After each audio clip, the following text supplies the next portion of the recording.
Nous avons un déficit de 21 sacs que nous avons pris dans notre magasin. L'huile en carton de 12, nous avons eu 1393 cartons et nous avons utilisé 1675. Les draps, 1314 draps, nous les avons tous utilisés. Moustiquaires, 7350 moustiquaires, nous avons utilisé 5939 moustiquaires. Couverture, nous en avons utilisé 2040, mais nous n'en avons pas eu un don, c'était un achat. Pâtes alimentaires, 184 cartons, nous avons utilisé 142. Les pagnes, 1012 pièces, nous avons utilisé 912 pièces. Il faut noter également que nous avons assisté au total 189 localités. Les inondations, en plus d'occasionner des dégâts, avaient entraîné la survenue de certaines maladies nécessitant l'intervention du ministère de la Santé. Le ministère de la Santé a prépositionné des stocks de médicaments d'une valeur de 11 543 770 francs CFA. Et une partie de ce stock était des stocks du projet Santé Plateau, financé par l'Agence française de développement. Donc le financement que nous avons reçu du plan Orsec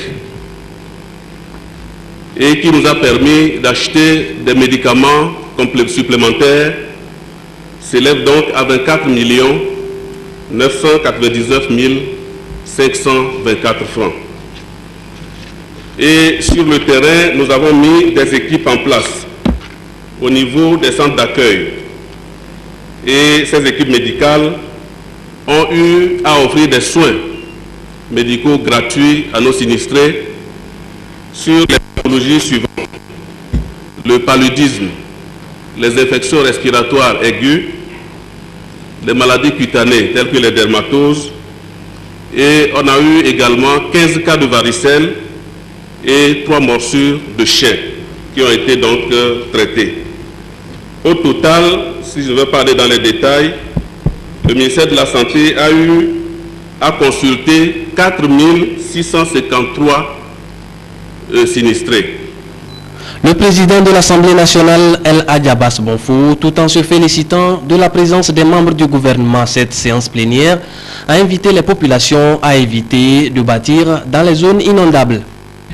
Il me plaît de prendre la parole à l'issue de cette 14e séance plénière consacrée à une question orale au gouvernement avec débat pour féliciter au nom de l'Assemblée nationale les membres du gouvernement venus nous rendre compte de la gestion des fonds et matériels que les bonnes volontés de par le monde avaient offerts pour venir au secours des sinistrés des inondations de l'année dernière. Face à cette catastrophe, il vous en souvient que dès son annonce, j'ai convoqué le 7 juillet 2008 une session extraordinaire à l'issue de laquelle nous allions présenter nos compassions aux familles victimes et leur apporter notre soutien. C'est le lieu ici, pour moi, de lancer un appel pressant aux populations d'éviter de bâtir dans des zones inondables et de respecter des consignes du gouvernement en matière de prévention et d'être vigilantes pour ne plus vivre de telles situations. En effet, il convient également de souligner que dans certaines régions de notre pays, de nouvelles inondations ont déjà fait leur apparition. La représentation nationale souhaite qu'une campagne de sensibilisation se fasse en direction des populations cibles pour une meilleure prévention de celles-ci contre ces inondations qui commencent par frapper encore à nos portes.